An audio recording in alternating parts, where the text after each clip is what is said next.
Estamos de volta com o programa Jornalismo e Informação. Participam hoje o jornalista Oswaldo Ribeiro, que é assessor de comunicação da Prefeitura de Itajaí, a jornalista da TV Mocinha de Balneário Camboriú, Silvia Rampon, e o advogado do Jornal Diário do Litoral, Fábio Fabeni. Nosso tema de agora é a censura no jornalismo. Confira a matéria. O Brasil sofreu durante o regime de ditadura militar um dos momentos mais conturbados de sua história.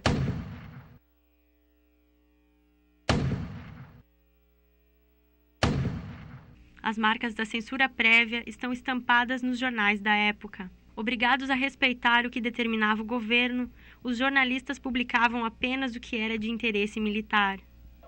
Muitas das manifestações populares não viraram notícias.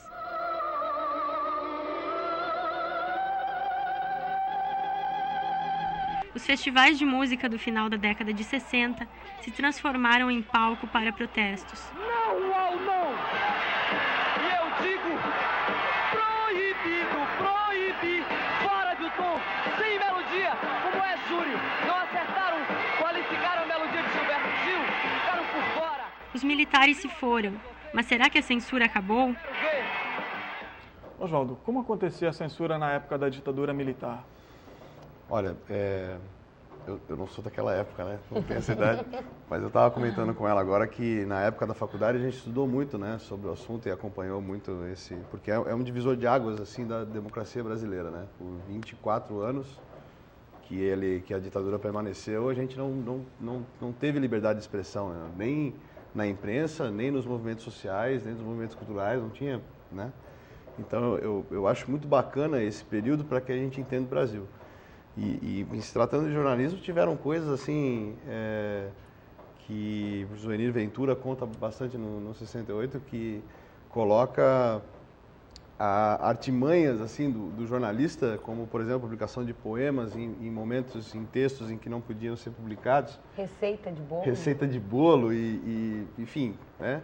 E isso sem falar também de que, ao mesmo tempo que as coisas aconteciam, como a gente vê na televisão, as coisas aconteciam nas ruas, na televisão mostravam-se os concursos de Miss, né?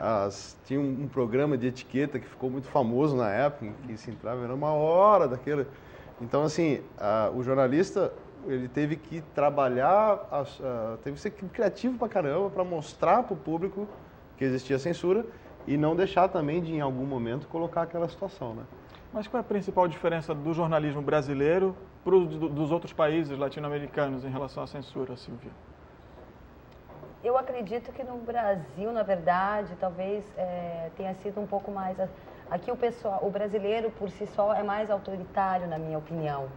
Então, nós não estávamos, naquela época, acostumados a isso e veio uma pressão muito forte. A ditadura foi muito forte, de pegar os brasileiros. E a gente vê até hoje casos de pessoas que apanhavam.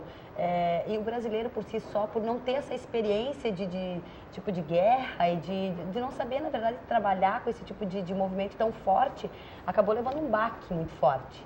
Então, o jornalista, como o Oswaldo falou, ele teve que se adequar a uma situação que ele não estava acostumado de forma nenhuma, porque o Brasil sempre foi muito tranquilo.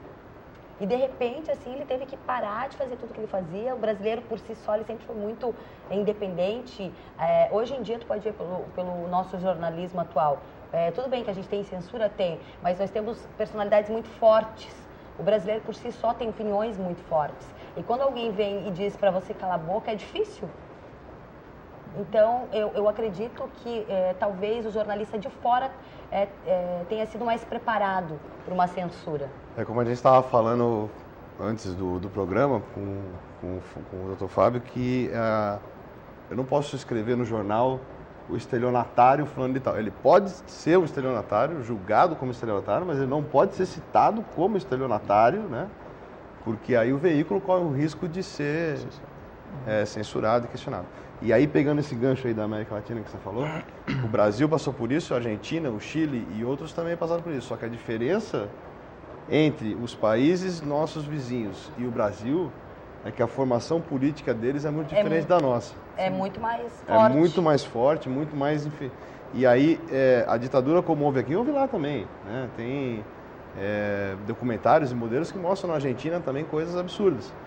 mas a manifestação era outra, o lá, enfrentamento era outro. Exatamente, o povo lá era mais firme para talvez dizer não a essa censura. Sim, exato. Mas se a implantação da ditadura militar foi muito rápida, a volta à redemocratização foi muito lenta e a censura ainda acontecia mesmo depois da reabertura democrática. Mas era em censura...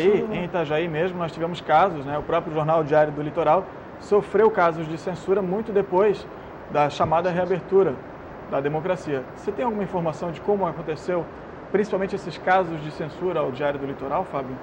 Bom, na época do saudoso Dr. Dalmo Vieira, eu ainda estava no colégio, mas ele chegou a ser preso. Escrevia várias das notícias de dentro do cadeião de Itajaí e foi notícia praticamente a nível nacional. Né? Essa é a informação que eu tenho do Dalmo Dr. Vieira, Dalmo. ele foi o primeiro jornalista do Brasil a ser preso pela lei de imprensa. Isso foi um movimento, assim,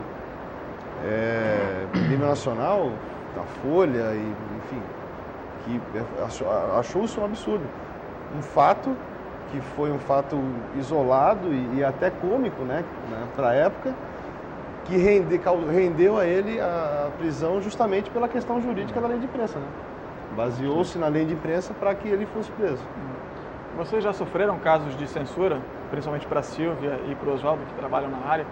Silvia, você já sofreu algum caso de censura política, principalmente? Censura, dizer não, mas tipo assim, eu não posso ser hipócrita ao ponto de dizer que eu nunca sofri uma censura. Tipo assim, principalmente hoje em dia é a censura comercial. Na verdade, um meio de comunicação precisa de dinheiro para sobreviver. É tudo muito caro, 1 minuto de edição, para você fazer meia hora de jornal envolve uma gama de pessoas que precisam de um salário. Então é tudo muito caro dentro da televisão, dentro de um meio de comunicação. Então, obviamente, precisa de dinheiro para sobreviver. E, às vezes, o interesse do comercial não bate com o interesse jornalístico. E entra diretamente em choque. E a gente também tem hoje uma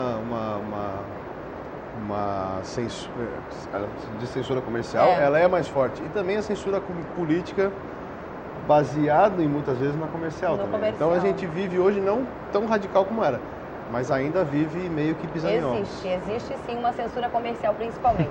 Daquele cara que às vezes tem uma coisa, daquela empresa que talvez tem uma notícia interessante para você dar, que você não pode dar, porque ele não contribui, às vezes, ou nunca quis, ou nunca contribuiu com o teu meio de comunicação.